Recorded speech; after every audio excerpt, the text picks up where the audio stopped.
మన పారిశ్రామిక ప్రాంతంలో ఈ జాబ్ మేళా నిర్వహించడం ప్రతి 3 నెలలకోసారి ప్రతి నియోజకవర్గంలో కూడా ఈ మేళాస్ కండక్ట్ చేయాలని చెప్పి గౌరవ ముఖ్యమంత్రి గారు చంద్రబాబు నాయుడు గారు వారి ఆదేశాల మేరకు అటు ఎంప్లాయ్మెంట్ ఆఫీసర్సు ఒకవైపు స్కిల్ డెవలప్మెంట్ కార్పొరేషన్ సంయుక్తంగా మన ప్రాంతంలో ఉండేటువంటి పరిశ్రమలు కావచ్చు, ఇతరత్ర వ్యాపార సంస్థలు కావచ్చు, వారందరినీ ఒక చోటకి చేరిస్తే యువతకి ఒక మంచి వేదిక ఏర్పడుతుంది.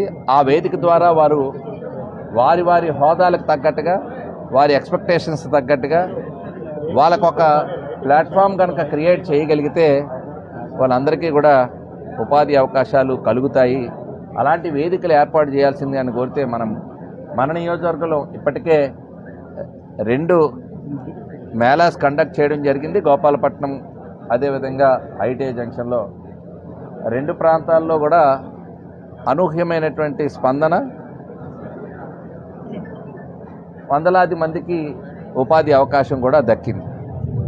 అదే స్ఫూర్తితో మన పారిశ్రామిక ప్రాంతం ఇక్కడ ఎక్కువ మంది యువత ఈరోజు పార్టిసిపేట్ చేస్తున్నారు.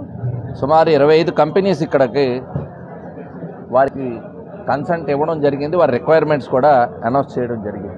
సో వారందరూ కూడా ఇక్కడ రావడం జరుగుతుంది. కాబట్టి ఇలాంటి ప్లాట్ఫామ్ అందరూ కూడా ఉపయోగించుకోవాలి.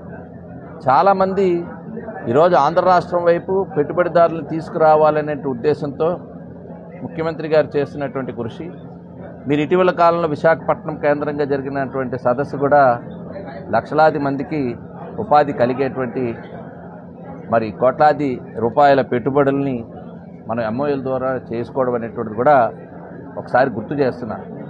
సో అవన్నీ కూడా గ్రౌండ్ అయితే 2-3 ఏళ్లలో ఆంధ్ర రాష్ట్రంలో అన్ని ప్రాంతాలు, ఒక ప్రాంతం కాదు, గతంలో మైక్రోసాఫ్ట్ ఒక కంపెనీ హైదరాబాద్ రూపురేఖలు ఏ రకంగా మార్చింది, తెలంగాణ రాష్ట్ర ఆదాయంలో ప్రధాన భూమిక ఐటీ సెక్టార్ ఏ రకంగా ఉంది, ఆ నగరం ఎలా అభివృద్ధి చెందిందో అందరూ చూశారు. అది చంద్రబాబు నాయుడు గారి విజన్కి అద్దం పట్టే విధంగా ఈరోజు ప్రతి రాజకీయ నాయకుడు కూడా, ప్రతి పార్టీ కూడా, ప్రతి సందర్భంలో కూడా చంద్రబాబు నాయుడు గారిని హైదరాబాద్లో మరి గుర్తు చేసుకుంటాడు. ఆ రకంగా ఈరోజు ఒక విజనరీ లీడర్షిప్లో చంద్రబాబు నాయుడు గారి నాయకత్వంలో ఈరోజు ప్రతి యువకుడు కూడా డెఫినెట్గా మాకు ఉద్యోగ అవకాశాలు కలుగుతాయనేటువంటి నమ్మకం కలిగే విధంగా ఇప్పటికే అడుగులు వేస్తున్నాం. దానికి తగ్గట్టుగా ఉన్నటువంటి ఇలాంటి వాటి వల్ల ప్రతి ఒక్కరికి ఒక నమ్మకం కలుగుతుంది. సో డెఫినెట్గా ఈ వేదికను అందరినీ కూడా ఉపయోగించుకోవాల్సిందిగా కోరుతున్నాను. ఇది నిరంతర కార్యక్రమంగా కూడా గుర్తించాలని చెప్పి కోరుతున్నాను.